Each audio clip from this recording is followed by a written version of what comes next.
This is KAGS HD Sports.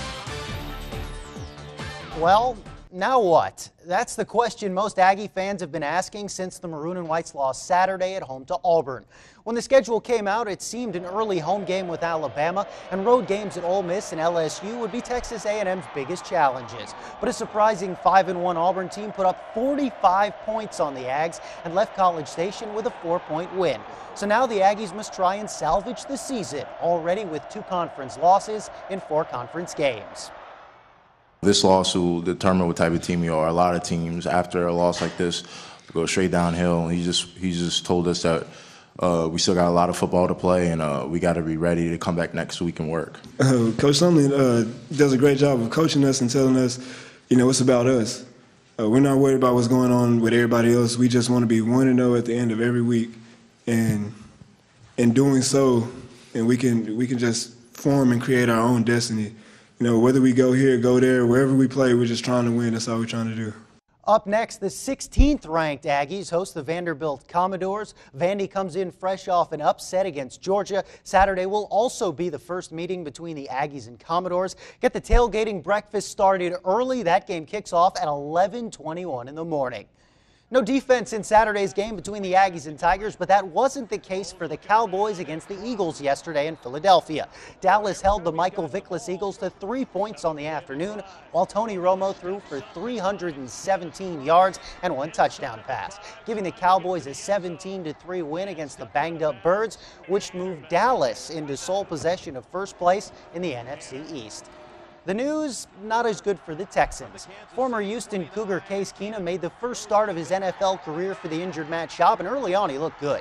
Keenum connects with rookie DeAndre Hopkins in the first half for his only TD pass of the day, but the Chiefs score right before the first half expires and never give up the lead in the second half en route to a 17-16 victory. That makes it 5 straight losses for the Texans, while the Chiefs are the last undefeated team in the NFL at 7-0. Not only did the Texans lose their 5th straight game on Sunday, Houston also lost star linebacker Brian Cushing for the rest of the season. Cushing tore his LCL and broke his leg following a block at the knees by Chiefs running back Jamal Charles, a Texas Longhorn. The linebacker also missed most of last season when he tore his ACL as a result of being cut blocked against the New York Jets, a hit that the NFL would rule illegal this season. Of course, the Texans replaced the Houston Oilers, now known as the Tennessee Titans. The owner of that franchise, Bud Adams, died today at 90 years old. Adams is notorious for helping with the merger of the AFL and NFL, as well as founding the Oilers. But fans in Houston may remember him best for moving the team to Tennessee in 1997, only to have them reach the Super Bowl in 2000. Now, Matthew, as for the Aggie women's sports, volleyball also lost to Auburn. That, though, was on the road, while soccer beat Georgia, making it 7 straight SEC wins for the soccer team.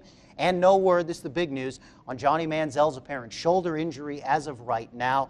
The Aggies will meet with the media tomorrow. Coach Sumlin notorious for not addressing injury issues, though.